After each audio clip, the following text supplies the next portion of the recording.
ایک بار کا ذکر ہے، ایک گاؤں میں ایک گدھا رہتا تھا جس کا نام ببو تھا۔ ببو ایک محنتی گدھا تھا، لیکن اس کی زندگی خوشیوں سے خالی تھی۔ اس کی کھال داغدار اور بے رونق تھی، اور وہ ہمیشہ اپنی حالت سے شرمندہ رہتا۔ ایک دن ببو نے سوچا، اگر میری کھال خوبصورت ہوتی تو شاید سب مجھے پسند کرتے۔ اس نے فیصلہ کیا کہ اسے اپنی کھال بدلنی ہوگی۔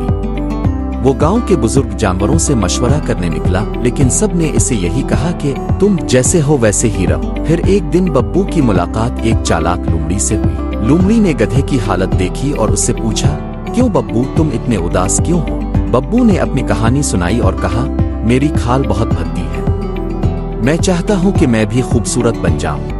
لومڑی نے ہنستے ہوئے کہا، اگر تم اپنی کھال بدل دو تو کوئی بھی تمہیں پسند کرے گا۔ یہ سن کر ببو بہت خوش ہوا اور اس نے لومڑی سے مدد مانگی۔ لومڑی نے ببو کو بتایا کہ اگر وہ اپنی کھال اتار دے اور کسی خوبصورت جانور کی کھال پہن لے تو وہ سب کی توجہ حاصل کر سکتا ہے۔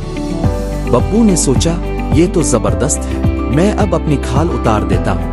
ببو نے اپنی کھال اتار دی اور ایک بکری کی کھال پہن لی۔ اب وہ بہت خوبصورت لگ رہا تھا۔ جب وہ گاؤں میں گیا تو سب جانور اس کی تعریف کرنے لگے۔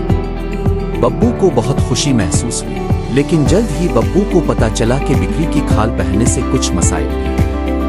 بکریوں نے اسے دھوکہ دینا شروع کر دیا۔ وہ اسے ہمیشہ مشکلات میں ڈالتی تھی اور وہ خوفزدہ رہتا تھا کہ کہیں اس کا راز نہ کھول جائے۔ ایک دن جب ببو ایک گھاس کے میدان میں چرتا ہوا گیا تو اچانک ایک شیر آ گیا۔ شیر نے ببو کو دیکھا اور اسے اپنی آواز میں بلایا، او بکری، تم یہاں کیا کر رہی ہو؟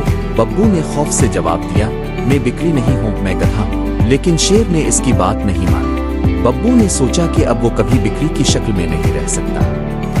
اس نے اپنی اصل کھال واپس پہننے کا فیصلہ کیا۔ جب اس نے اپنی اصل کھال پہن لی تو وہ احساس ہوا کہ وہ اپنی جگہ پر ٹھیک ہے۔ وہ اب اپنی شناخت کو قبول کر چکا تھا۔ گاؤں کے جانوروں نے بھی اس کی تبدیلی دیکھی اور اس کی حوصلہ افزائی کی۔ ببو نے سمجھا کہ اصل خوبصورتی ہماری اندرونی خصوصیات میں ہے، نہ کہ ظاہری شکل میں۔ اس نے اپنی محنت، وفاداری اور ایمانداری پر فخر کرنا شروع کیا۔ اس کے بعد ببو نے اپنی محنت سے کھیتوں میں کام کرنا شروع کیا اور گاؤں کے جانوروں کے ساتھ دوستی بڑھائی۔ اس نے جانا کہ خوشی اندر سے آتی ہے اور اب وہ اپنی زندگی میں مطمئن تھا۔ ہمیں اپنی ذات کو قبول کرنا چاہیے۔ اصل خوبصورتی ہماری اندرونی خصوصیات میں ہے، نہ کہ ظاہری شکل میں۔ اپنی منفرد خصوصیات پر فخر کریں اور خود کو کسی اور کے ساتھ تبدیل کرنے کی کوشش نہ کریں۔